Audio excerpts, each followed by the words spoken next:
tengah kesunyian kota Banjarnegara, tersembunyi sebuah bangunan tua yang masih berdiri kokoh. Sebuah bangunan yang menyimpan cerita dari masa lalu dan hampir terlupakan.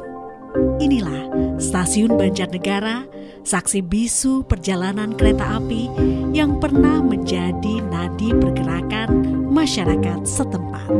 Dibangun pada tahun 1898, stasiun ini dulu menjadi gerbang utama yang menghubungkan Banjarnegara dengan kota-kota besar lainnya. Dengan arsitektur khas kolonial, bangunan ini masih menunjukkan kekuatannya meski usianya lebih dari 1 abad. Tepat di seberang jalan Stasiun Banjarnegara, tinggal seorang wanita yang menjadi saksi dari kejayaan stasiun ini di masa lalu. Parilah wanita yang lahir pada tahun 1959 mengingat jelas bagaimana hiruk-pikuk penumpang yang datang dan pergi setiap harinya. Dulu, ia menjalankan warung dan penginapan yang selalu ramai oleh para penumpang kereta. Tak jarang, Parilah sendiri bepergian ke berbagai kota seperti Purwokerto dan Wonosobo menggunakan kereta yang berangkat dari stasiun ini. Kini, meski stasiun telah lama nonaktif, kenangan itu tetap hidup dalam ingatannya. Dulu masih aktif itu kan di tempat saya ini penginapan, terus banyak orang yang aktif ke Banjarnegara kan naik kereta, terus kalau mau jualan itu nginep di tempat saya. Sini tempat saya kan dulu kan warung gitu, buat nginep buat apa, terus kalau itu kesini nginep di sini lah, paginya berjualan gitu. Stasiun dulu sih ramai sekali ya. Pernah naik kereta nggak Bu? Saya pernah ya, dari sini Wonosobo juga pernah, sini Purwokerto juga pernah gitu. Biasanya yang diangkut oleh masyarakat pakai kereta apa? Itu ya macam-macam, ada kerambil, ada gula gitu, ada padi, ada macam-macam lah, itu banyak sekali ya. Kan ada abonemen, anak-anak sekolah itu kan banyak, itu pakai abonemen ke sini. Dulu pas stasiun ini aktif, banyak banget aktivitas Ya, perekonomian. banyak banget ya, enak lah pokoknya, ya enak lah pokoknya. Cari uangnya gampang gitu loh, kalau sekarang kan nggak ada kereta juga sepi gitu. Sepanjang yang Ibu tahu perubahan stasiun dari zaman dulu sampai sekarang ini apa aja yang berubah? Yang berubah cuman ini aja, kalau itunya masih sama. Cuma ini ada pintu-pintu, terus ini yang buat jualan genteng itu. Oh, di luar sama. Iya itu. Tapi itu masih asli. Nah ini masih asli semua, iya. Dari luar, Stasiun Banjarnegara masih terlihat kokoh. Bagian sayap kanan bangunan kini disewa untuk sebuah toko bahan bangunan. Pintu-pintu utama stasiun masih berdiri tegak. Kayu yang kokoh masih mampu menopang sejarah, sementara ubin-ubin tua yang menghiasi lantai tetap menyimpan cerita dari setiap langkah yang pernah melintasinya. Hanya saja temboknya kini mulai kusam dengan cat yang terkelupas di sana-sini. Stasiun Banjarnegara juga menjadi saksi sejarah dari pergerakan syarikat Islam di Banjarnegara. Ketua Tim Ahli Cagar Budaya Banjarnegara, Heni Purwono, melihat stasiun ini sebagai saksi penting dari pergerakan nasional di Banjarnegara. Tokoh-tokoh besar seperti Hos Cokro Aminoto dan Haji Agus Salim pernah menginjakkan kaki di stasiun ini, membawa gagasan perjuangan kemerdekaan. Heni dan timnya berkomitmen untuk mengusulkan stasiun ini sebagai cagar budaya, agar jejak sejarah dari masa lalu tidak hilang ditelan zaman.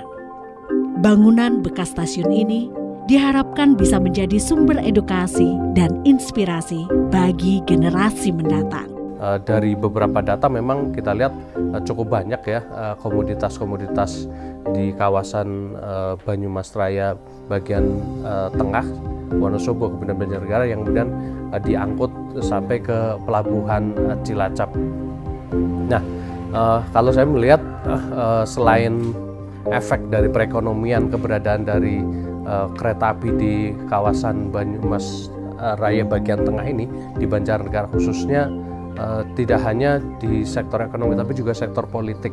Misalnya di Banjarnegara kenapa kok lain daripada daerah lain, misalnya di Banyumas ataupun di Wonosobo yang di Banjarnegara itu ada pergerakan nasional Sarekat Islam. Misalnya Sarekat Islam ini di Banjarnegara bisa muncul di awal-awal ketika Cokro Aminoto masuk gitu ya, artinya mendirikan Partai Sarekat Islam sekitar 28 Desember 1913. Itu kan awal-awal sekali ketika Partai Sarekat Islam didirikan, dan tentu saja itu ada kaitannya dengan keberadaan jalur SDS, sehingga tokoh-tokoh pergerakan seperti Cokro Aminoto, kemudian Agus Salim, dia secara intens bisa ke Banjarnegara tentunya akibat dari keberadaan jalur kereta api ini, sehingga memudahkan untuk sarana transportasi. Sejak tahun 1978, stasiun Banjarnegara tak lagi aktif. Meski demikian, tidak banyak yang berubah dari stasiun ini. Sebagai bagian dari upaya pelestarian sejarah, PT KAI Daop 5 Purwokerto turut mendukung usaha menjadikan stasiun Banjarnegara sebagai cagar budaya. Feni Novida Saragi, manajer Humas KAI Daop 5 Purwokerto, menegaskan bahwa meskipun stasiun ini sudah lama tidak beroperasi, nilai sejarahnya tetap harus dijaga. Bahkan rel-rel yang ada di sini sebenarnya masih utuh, hanya saja terkubur di bawah tanah. Dengan menjaga keaslian bangunan dan aset bersejarah ini, diharapkan stasiun Banjarnegara bisa terus dikenang dan dihargai oleh masyarakat. Adapun stasiun Banjarnegara sendiri sudah menjadi cagar budaya kereta api Indonesia, dan kami sangat menyambut positif dan menyambut baik atas adanya wacana pemerintah Banjarnegara untuk menjadikan stasiun Banjarnegara sebagai cagar budaya. Ini artinya akan ada kolaborasi dengan stakeholder terkait, bagaimana kita dapat bersama-sama menjaga sumber sejarah, bagaimana saksi sejarah perkembangan perkereta apian di Indonesia melalui stasiun Banjarnegara.